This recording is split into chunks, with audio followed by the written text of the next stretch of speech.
Welcome to Falcon Excel Academy. Dear viewers, मैं हूं केवल विजय और मैं आज आपको पढ़ाने जा रहा हूं वर्क डेज को कैलकुलेट करने के बारे में।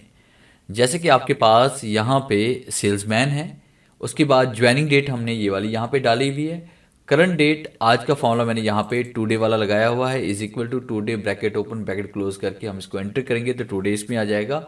और फिर हम ये मालूम करना चाहते हैं कि ज्वाइनिंग डेट से लेकर करंट डेट तक टोटल हमारे पास इन दोनों डेट्स में जो टोटल वर्किंग डेज हैं वो कितने हैं हमारे पास। तो ये हम यहाँ पे मालूम करना चाहते हैं, वो भी फॉर्मूले की मदद से। ये कैसे होगा आज के इस लेक्चर में हम ये सीखने वाले हैं। तो इसके लिए आपने क्या करना है कि सबसे पहले यहाँ पे एक छोटा सा फॉर्मूला राइट करेंगे, इज इक्वल टू, और उसके बाद यहाँ पे टाइप करेंगे नेटवर्क। आपने नेटवर्क डे आपने यहाँ पे लिखना है और उसके बाद फिर आपने सबसे पहले अपने ज्वाइनिंग डेट को आपने सेलेक्ट करना है, कॉमा देंगे। कॉमा देने के बाद फिर आपने करंट डेट को सिलेक्ट करना है, फिर इसके बाद आपने ब्रैकेट को क्लोज करना है और जैसे हम एंटर प्रेस करेंगे तो हमारे पास यहाँ पे डेज आ जाएंगे कि टोटल इस डेट से लेकर इस डेट में टोटल वर्किंग डेज जो हमारे पास वो ये वाले हैं। अब जैसे हम इसको ड्रैग करेंगे तो हमारे पास देखिए ये वाला फॉर्मूला तमाम सेल्स के ऊपर अप्लाई हो चुका है।